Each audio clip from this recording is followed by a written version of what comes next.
Shalom, que la paz de nuestro Padre Celestial sea con cada uno de ustedes. Segundo Sefer de Shemuel, o Segunda de Samuel. En esta ocasión vamos a estar abarcando dos capítulos, capítulo 5 y el capítulo 6. Desde el verso 1 del capítulo 5 al verso 23 del capítulo 6.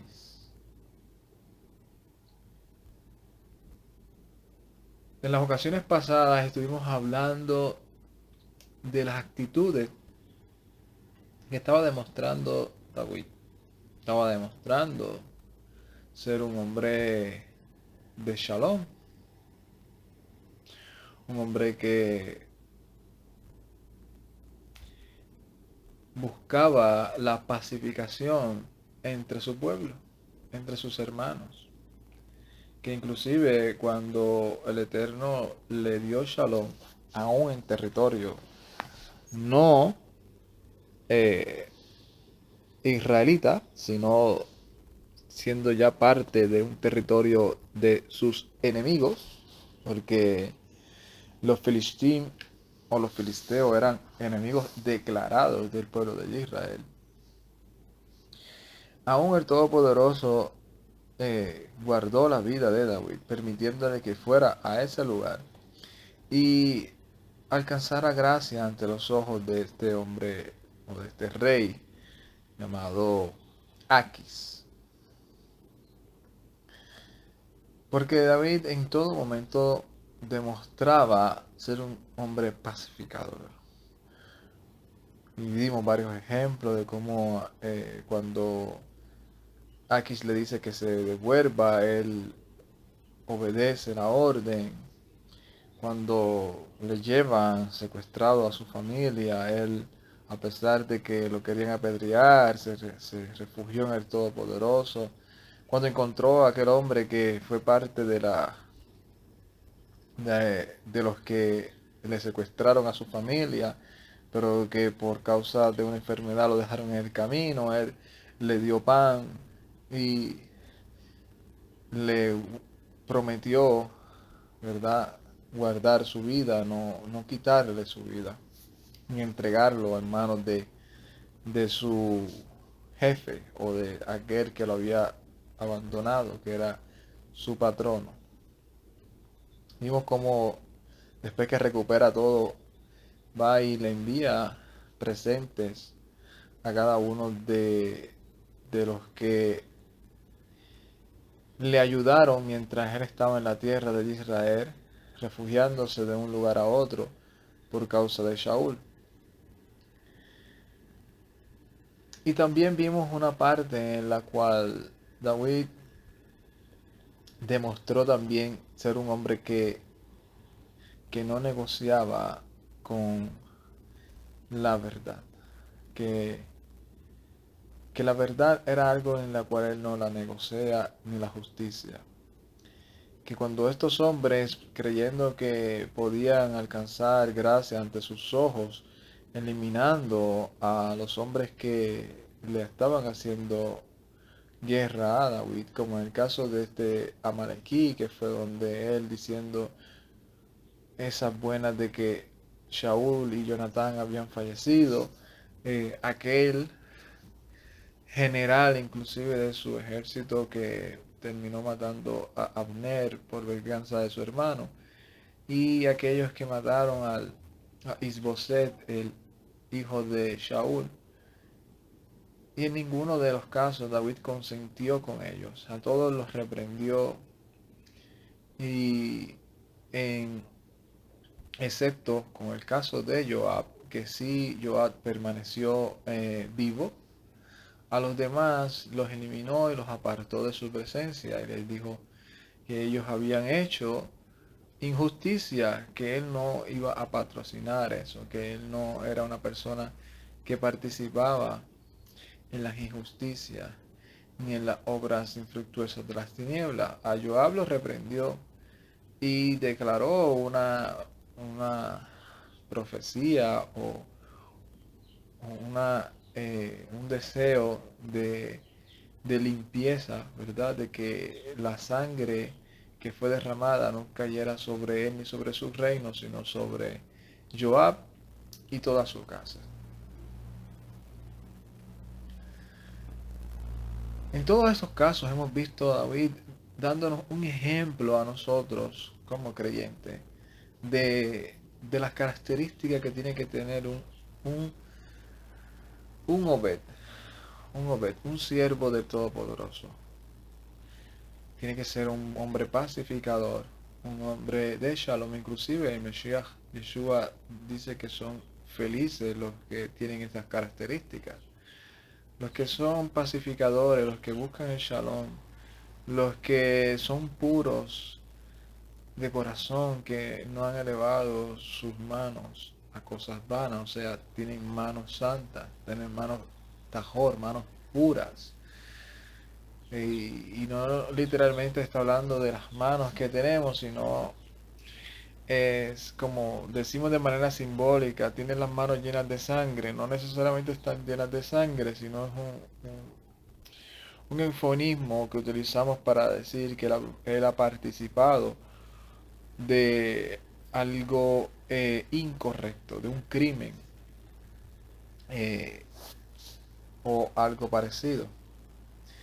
Y así vemos cómo David decide demostrar que a pesar de que ya él estaba encaminado totalmente y ya su reino estaba casi seguro, todavía no había estado firme y establecido como lo vamos a ver en este caso, pero ya todas las tribus habían llegado a un consenso en donde lo iban a aceptar como rey de todas las tribus de Israel. Y parte de eso es porque David en ningún momento se fue en contra ni tomó represalia contra las tribus de Israel, a pesar de que muchas de ellas o la mayoría apoyaban hasta ese momento al rey Shaul, y también se fueron a favor, sea por temor o sea por causa personales, de linaje, etcétera, se fueron también a favor de Abner y de Isboset. Y aquí se relata el pensamiento también de esos oficiales, de esos ancianos, de todos aquellos que hicieron pacto con David antes de proclamarlo o de ungirlo como rey de todas las tribus de Israel. El punto es que David nos da un ejemplo a cada uno de nosotros y tal vez eh, estemos tal vez algunos pensando, analizando y diciendo, pero es que yo tengo esas características. Es más, yo he visto muchas personas que tienen características similares a las que David ha demostrado, y algunos no siguen o no son tan devotos. Por eso es que en esta ocasión, conforme a lo relatado, traigo una exhortación basado en el título, a tu manera o a la del Todopoderoso. ¿Por qué? Porque aquí vamos a ver cómo, a pesar de todas esas características de David, a pesar de todo lo que David estaba haciendo, que era agradable al Todopoderoso, que era agradable inclusive al pueblo de Israel, que pareciera que estaba siendo un hombre que estaba subiendo, como dicen, como la espuma. A pesar de eso, David aquí relata algo que nos trae una enseñanza a nosotros. Y esto de a tu manera o a la manera del Todopoderoso, mientras lo estaba pensando, estaba pensando también en una reflexión de desahogo que voy a estar trayendo tal vez en esta semana.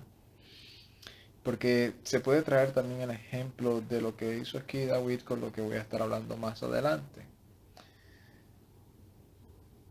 Pero para no mezclar una cosa con otra, vamos a enfocarnos en realmente el tema de estos dos capítulos, de el capítulo 5 verso 1 al verso 6 verso 23.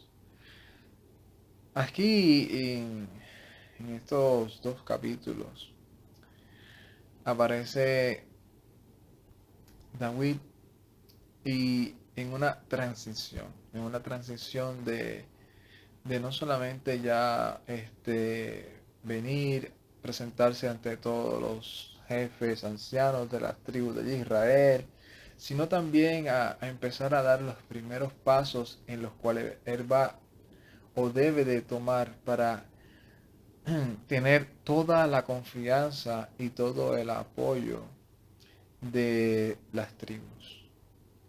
Lo que las tribus están esperando de David es que él sea el que los liberte de todos sus enemigos de manera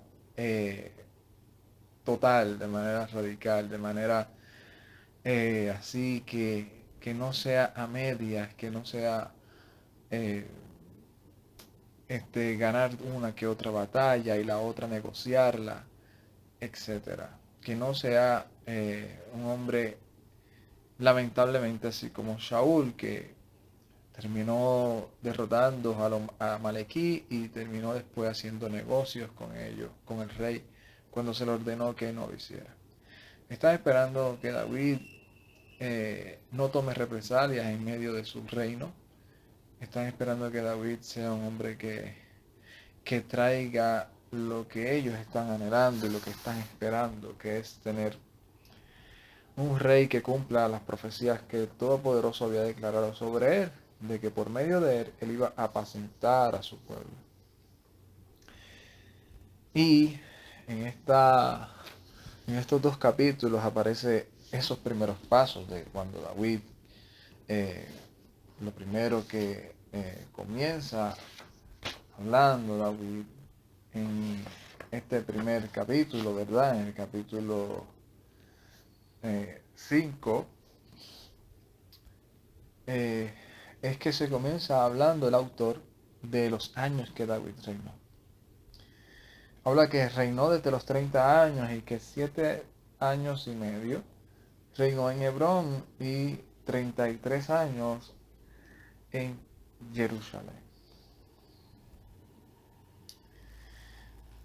Y a pesar de que David era un hombre de Shalom, a pesar de que David era un hombre que tenía las manos santas, no en todo lugar era bien recibido. Aquí vemos cómo se relata que David decide automáticamente recuperar o culminar o vencer y tener un lugar estratégico y a la misma vez profético, que es en el lugar donde estaban morando los jebuseos.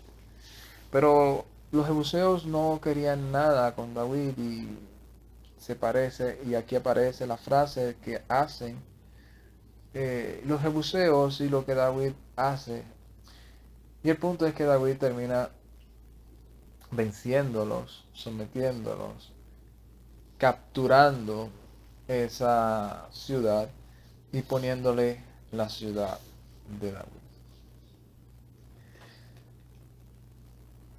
Debido a esto, automáticamente vemos cómo las personas que están alrededor de David se enteran, ¿verdad?, de lo que David está haciendo y automáticamente empiezan a buscar uno que otro alianza entre ellos, ¿verdad? El rey Irán. El rey Irán comenzó a enviar mensajeros a David y a buscar una amistad con él, cosa que para el rey era algo eh, extraordinario hacerlo, porque acuérdense que David desde los aproximadamente 20, 18, no sé qué edad exactamente tenía, pero desde bien joven, lo que ha visto es solamente sangre, guerra, pelea, persecución. Y humanamente eh, yo creo que lo que también se puede percibir aquí conforme a lo que vemos, David lo que está buscando es que su reino sea establecido y establecer el shalom y mantener sus defensas, pero no seguir en esa vida de estar siempre lejos de Jerusalén, estar siempre lejos de su pueblo, de su familia, estar todo el tiempo arriesgando su vida y la de los suyos en batalla. En esto también aparece, ¿verdad?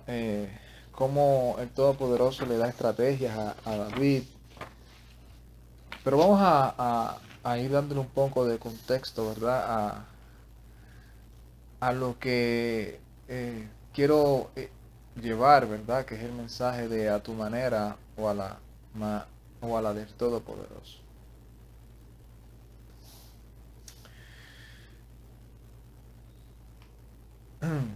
David, como venía diciendo, comienza haciendo las cosas conforme a la voluntad del Eterno. Y el Eterno lo apoya o está siempre con él porque David lo está buscando, le está pidiendo dirección. Y así es que voy a comenzar en el capítulo 5, en el verso 10. Dice de la siguiente manera. Sabes que los que están acostumbrados y ya han visto varios videos de los que este servidor está trayendo, siempre lo leemos primero en hebreo y luego en español. Dice, Vayele David Ha'aloch de Gadol de Yuhen Wahei Elohi Sebaot Imo. Y dice, e iba David y seguía engrandeciéndose, y Yuhewahei su Elohai estaba, Yuhewahei Elohai Sebaot, o sea, Elohai de los ejércitos, estaba con él. Esto es una afirmación que da el autor de este libro de cómo eran los pasos que David estaba haciendo y por qué era que las cosas le estaban saliendo bien. Porque era que hasta ese momento eh, su reino estaba engrandeciéndose. ¿Y por qué? Porque el Eterno estaba con él. Y sabemos que si el Todopoderoso estaba con él, era porque David estaba buscando de su dirección en todo momento. En el verso 12 de este mismo capítulo, dice, Vayadá David ki ejinu Yuhewahei Lamelech al Israel Veji Nansa Mamelahulto o Maljuto de Abur y Mo Israel. Dice, y David extendió o seguía, ¿verdad? Estableciendo Yuhewahei a David como rey de Israel y había levantado su reino en su favor delante de su pueblo de Israel. O sea que estaba poniendo a David en gracia con su pueblo y estableciendo su reino. O sea que no solamente vemos cómo David hace pacto con los ancianos de Israel, sino que ellos le dan la oportunidad, lo ungen como rey y en los procesos y en las cosas que David estaba haciendo, ejecutando, como la captura de Jebús, ¿verdad? Donde estaban los jebuseos, que luego viene a ser Jerusalén. Y cómo David estaba engrandeciéndose por cada una de las batallas que estaba haciendo. Vemos que eso hacía que cada vez más el pueblo se fuera a favor de David y su reino fuera cada vez más estable. No hubiese ninguna clase de duda de alguien que se atreviera a rebelarse en contra de David, ni de estar de una u otra manera difamando o tuviese alguna oportunidad de decir que David no estaba cumpliendo lo que estaba ejerciendo, sino que conforme a como David buscaba al Eterno y pedía dirección, el Todopoderoso estaba con él, y eso hacía que su reino se estuviese estableciendo. Y aquí vemos como ya el reino de David está siendo establecido en el pueblo de Israel.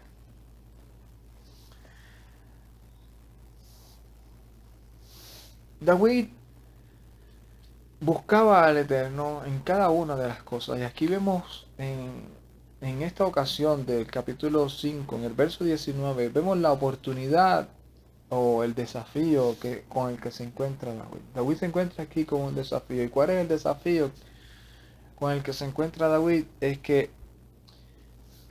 los filisteos, al conocer que David ya está no solamente como rey de Israel, sino que ya está establecido, que ya tiene a todas las tribus en su favor, que ya no hay ninguna clase de rebelión en ninguna de las partes de Israel, ya todas están en un solo sentir y todas ya han aceptado que David fuera el rey de Israel.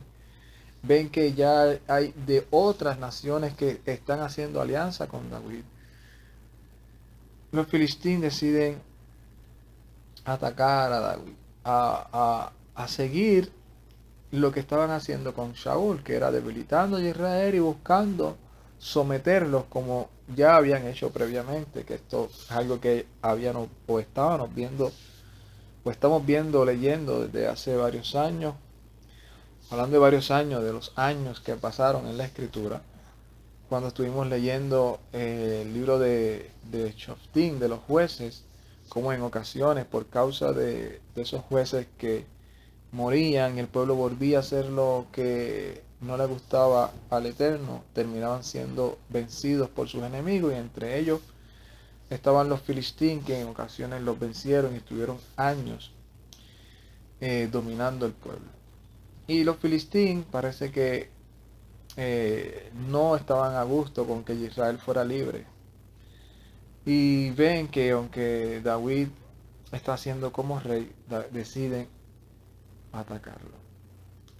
Y digo que es un desafío para David porque David estuvo refugiado en territorio de los filisteos. Y es un desafío de ver realmente si aquellos de los cuales son el enemigo de muchos años, de muchas generaciones, eh, van a atacar a Israel, y qué va a hacer ese rey, que ese rey de una u otra manera tiene una alianza con una parte, como estuvimos hablando en una ocasión, con una parte del territorio filisteo, que es con la parte donde reinaba Aquis.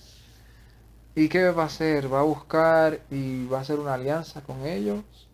Le va a decir, vamos a llegar a un acuerdo, ustedes en una ocasión me perdonaron la vida, o va a decidir defender al pueblo de Israel y decir, no, este es el pueblo del Todopoderoso y por nada del mundo yo voy a negociar lo que el Eterno ha puesto en mis manos. Y esto es lo que hace David. David decide automáticamente ir a buscar dirección del Eterno.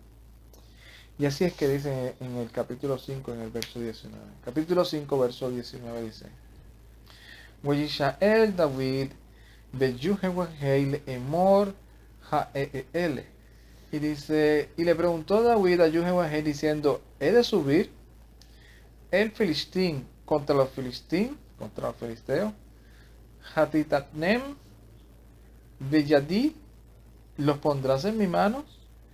Vayomer Yuhewahel el David. Y le dijo Yuhewahel a David, Ale kinaten aten et hafilistín beyadeja. Dice, y le dijo Yuhewahel a David, sube, pues los daré y los entregaré a los filisteos en tu mano. En el verso 20, Veyavó David bebael o Baal Perzim Veyihem Sham David Y vino David a Baal Perasim y venció allí David, o los venció allí David. Vayomer Pérez Yuhenwahei et Havi o Hajivai Lifnei Pérez Maim al Ken Karashan Hamakom Jahu Baal Perasim. Y cuando lo venció allí y dijo David, abrió una brecha Yuhewahei a mis enemigos delante de mí como una brecha de agua, y por eso llamó a aquel lugar por el nombre de Baal Peresim. Vemos cómo David aquí hace una estrategia que es la mejor, que es buscar dirección del Todopoderoso. Y vence a los filisteos, y esto causa automáticamente una confianza mayor de los israelitas, de saber que David realmente es el rey que el Todopoderoso ha puesto. Vemos como luego de esto los filisteos vuelven otra vez a presentarse en guerra, y el Eterno le da una estrategia a David, y le dice que no pelee de la misma manera que peleó en la ocasión anterior, sino que los rodee, que espere. Entonces, lo que era, como dice, ¿verdad? En el verso 24, dice, sucederá que tú al oír el ruido de las copas, de las balsameras, entonces te apresurarás. Pues entonces ha salido Jehová delante de ti a batir el campamento de los filisteos. Y así lo hizo David como había ordenado Jehová, y batió a los filisteos desde Geba hasta tu entrar en Geser. Y se reunió aún David a todo el muchacho de Israel en 30,000, y se levantó y se fue David a todo el pueblo que con él estaba desde Baal a Judá, para hacer subir de allí el arca de Elohai, que se llamaba del nombre de Jehová Sebaot. Y esto es lo que va a aparecer luego. Va a aparecer como David, a pesar de que está haciendo todo bien, hasta este momento está haciendo todo de la manera correcta, pidiendo dirección del Eterno, eh, llevando la gloria, levantando la vergüenza y poniendo en honra otra vez el testimonio y el prestigio del pueblo de Israel ante sus enemigos. David, en medio de todo ese proceso, David decide, una vez ya el Eterno le ha dado la victoria sobre los filisteos, David decide ir y buscar el arca y llevarlo hasta el lugar donde estaba su carpa, la que él había levantado. En medio de todo esto vemos que perdón, que David decide montar el arca de Elohai sobre un carro nuevo. Lo llevan desde la casa de Abinadab, y sus hijos, los hijos de Abinadab, Usa y Ayo, son los que están guiando ese carro. Y aquí es que sucede un evento del cual es muy famoso, que es cuando este joven llamado Usa hace lo que hizo. Y lo vamos a leer en el verso 6. Capítulo 6, verso 6 dice: Vayavó ad Garam Nahom de Yishalach Usa al Aharon Elohim Veyiahet Ben Obo Ki Shamto Habaker. Este es el verso 6, que dice: y vinieron hasta el arca de Nahón, y extendió Usa hacia el arca de Elohai, y trató de coger a ella, pues veía como que los bueyes, ¿verdad?, se caían o se movían o se iban a desplazar.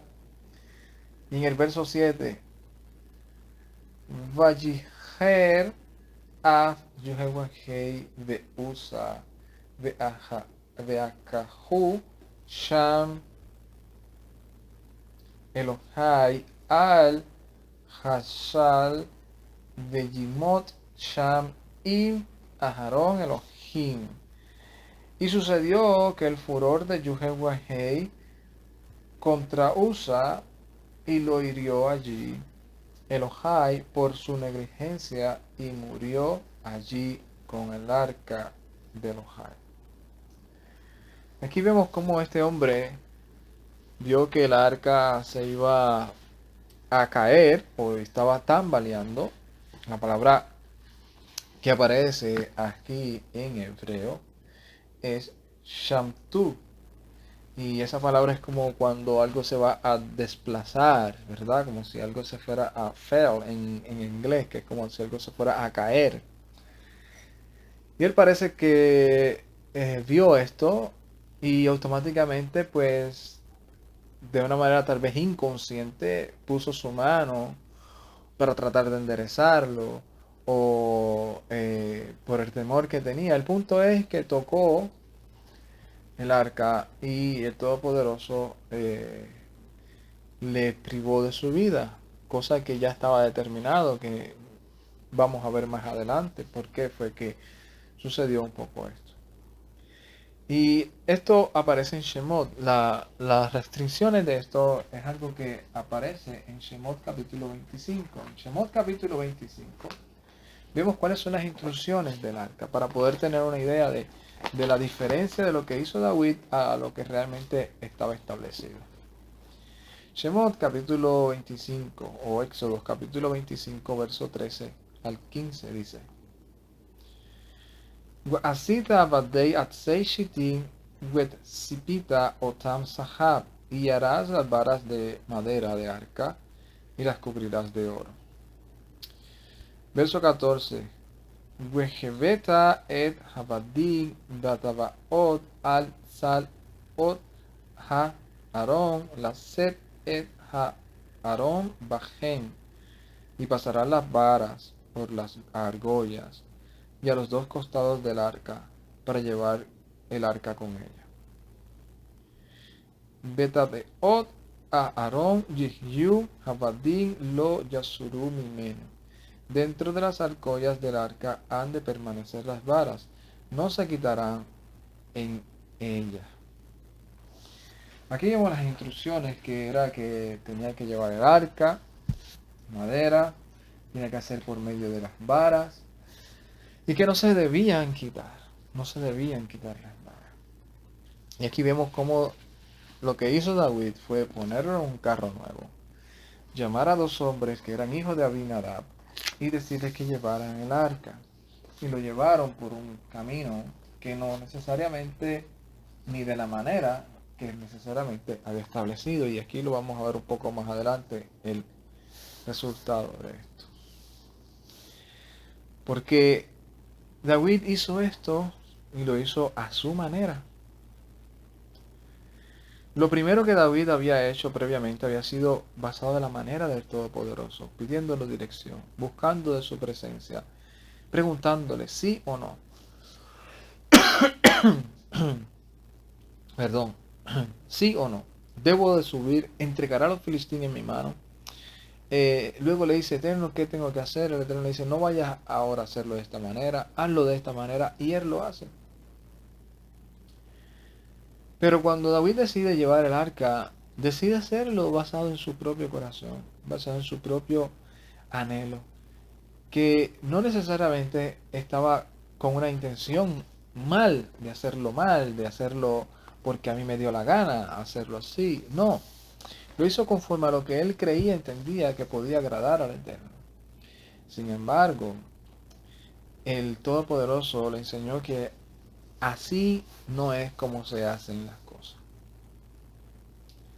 Cuando David se entera que el arca, cuando sucede eso, David decide regresar el arca y lo pone en casa de un hombre llamado Obed Edom. Cuando David se entera que el Todopoderoso está bendiciendo esta casa, David decide ir y buscar el arca y entonces decir, oye, el Todopoderoso realmente no fue que estaba enojado conmigo, no era que realmente era desagradable que yo llevara el arca hacia el lugar que lo quería llevar, sino era que lo estaba haciendo de la manera incorrecta, porque vemos cómo está bendiciendo la casa de Obed-Edom. Cuando esto llega a los oídos de David, David dice, pues entonces vamos a hacerlo de la manera correcta. Cuando David decide hacer la manera correcta, en el verso 6, capítulo 13, dice, Weyehi ki sahado nexai aharon yuhewahei shisha sa'adim vetziveach shar umar'i.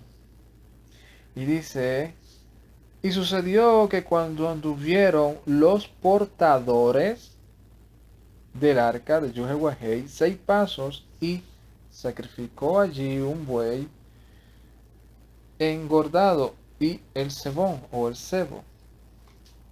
Esto fue lo que David hizo. David entendió que la manera que lo había hecho la primera vez no era la manera correcta.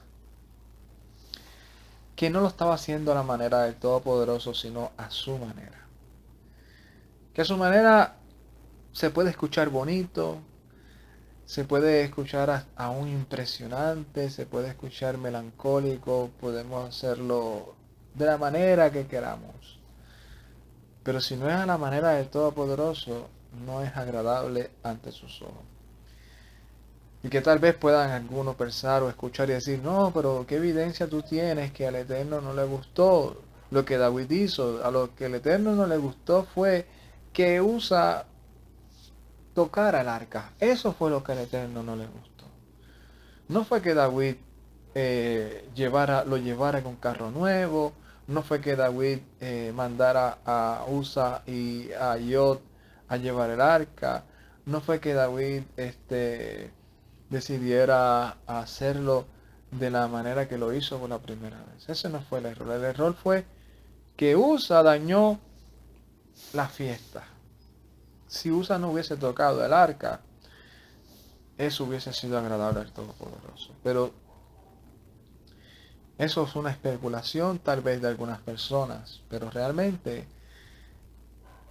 la evidencia da a que de la manera que David lo hizo la primera vez no fue conforme a la voluntad del Eterno, y por eso el Eterno no se agradó de eso y se lo manifestó de esa manera. ¿Cómo nosotros lo sabemos? ¿Qué evidencia podemos dar ante eso?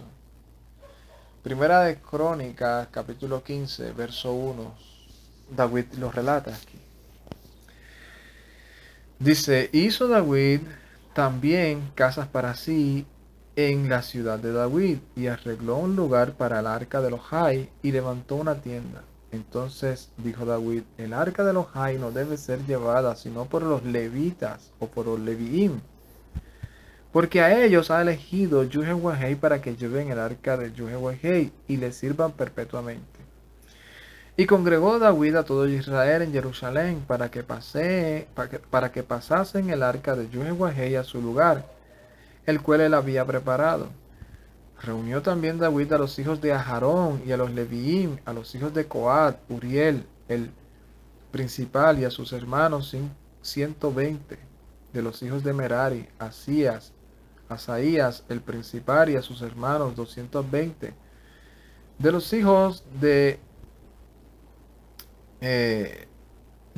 Gersón, Joel, el principal, y sus hermanos 130, de los hijos de Elisafán, Semaías, el principal, y sus hermanos 200, de los hijos de Hebrón, Eliel, el principal,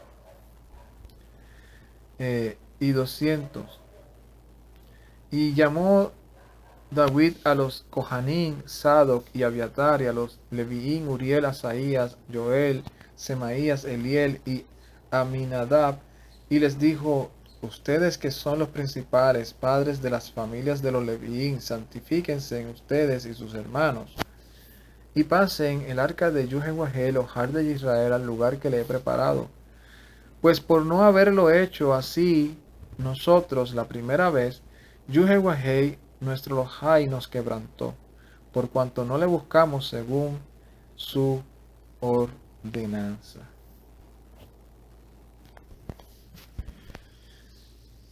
Aquí vemos claramente cómo David en esta ocasión llama a los Kohanim, a, eh, a Abiatar y a Sadoc, llama a los principales de cada una de las casas y les dice: encárguense ustedes y lleven el arca, porque de la primera vez que lo hicimos a mi manera, no lo hicimos bien, no lo hicimos según su ordenanza, no lo hicimos según como mandó Moshe, y por eso fue que él nos quebrantó. Debido a eso fue que él nos quebrantó. Y eso es lo que dice en el mismo verso 15. Dice: los hijos de los Leviín trajeron el arca de Elohai, puesta sobre sus hombros, así como lo había ordenado, en las barras, cosa que no aparece en la primera ocasión, como les había mandado Moshe, conforme a la palabra de Yuhewah.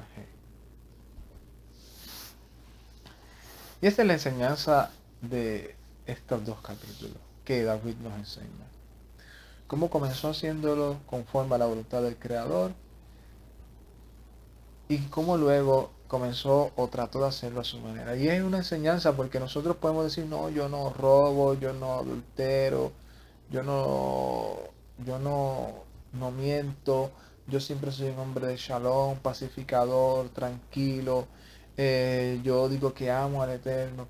Pero a veces por nuestra ignorancia en ese concepto, en algunos conceptos de cómo hacer las cosas conforme a la ordenanza del Todopoderoso, lo hacemos a nuestra manera, lo hacemos a la manera que nos parece y pensamos que estamos agradando al Eterno, pero no. Aquí el ejemplo de esta historia, de este relato, nos enseña que por más que nosotros hayamos sido llamados por el Eterno, por más que nosotros estemos haciendo algunas cosas que sí son correctas, tenemos que seguir examinándonos, porque tal vez haya otras que creamos que la estamos haciendo bien, pero el Eterno dice: no, porque es que así no fue que yo lo ordené, así no fue que yo lo establecí, así no fue que yo te mandé a que lo hiciera.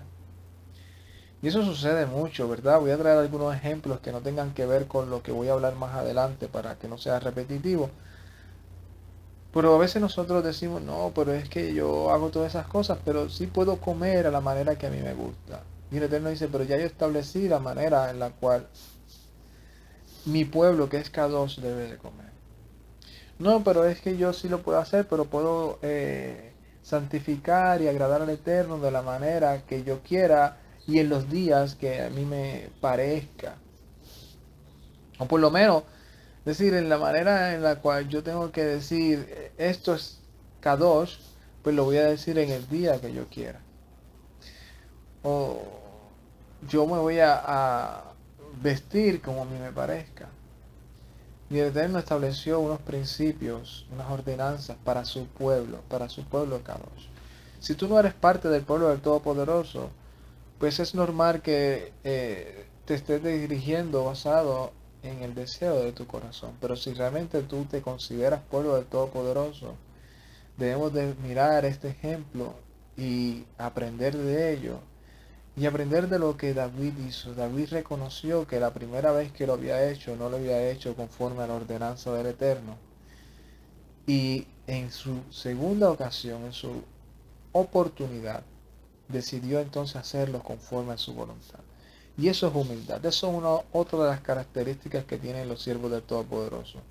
Tener la humildad para reconocer qué cosas no estamos haciendo bien y no quedarnos solamente en decir: oye, es verdad, lo estoy haciendo mal, y después decir: pero es que así me enseñaron toda la vida y no tengo ganas en estos momentos de cambiarlo. porque como no sé cómo hacerlo conforme a la voluntad del Eterno, pues me quedo mejor haciéndolo de la manera que toda la vida lo he hecho, en la cual me siento cómodo, en la cual en la cual aprendí, en la cual no me desafía, en la cual me siento como que estoy ni bien ni mal. O sea, no es tan pecado el no hacerlo como el Eterno me mandó, porque a fin de cuentas Él conoce mi corazón. Y como hay otras cosas que sí estoy haciendo, que sí sé que le agradan, pues esto no me va a salvar ni me va a condenar. Y eso es una de las cosas que yo frecuentemente me encuentro con personas que piensan así y lo expresan abiertamente como si realmente eso fuera lo que al Eterno le agradara. Por eso, en este ejemplo, un ejemplo de tener esa humildad, de decir, oye, es verdad, no lo estoy haciendo o lo he estado haciendo toda mi vida pensando que estaba bien, pero no era como al Eterno le agradaba. Déjame entonces ir a buscar en la Escritura cómo es que el Eterno le agradaba que le obedecieran en ese concepto, dependiendo, ¿verdad?, qué mandamiento sea, y hacerlo como a Él le agrada, hacerlo conforme a su ordenanza, conforme a la palabra del Todopoderoso.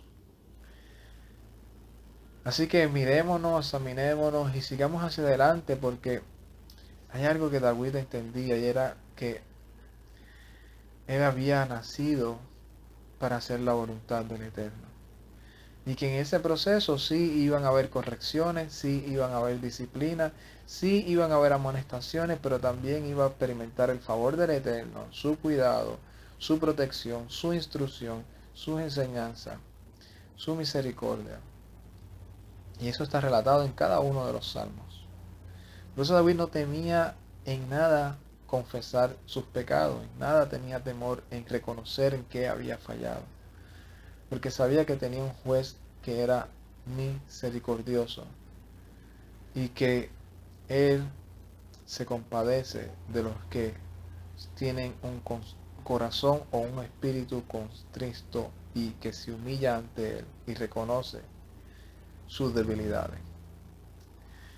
Shalom, Ubrajá, Lecolán, paz y bendiciones a cada uno de ustedes. Ay, that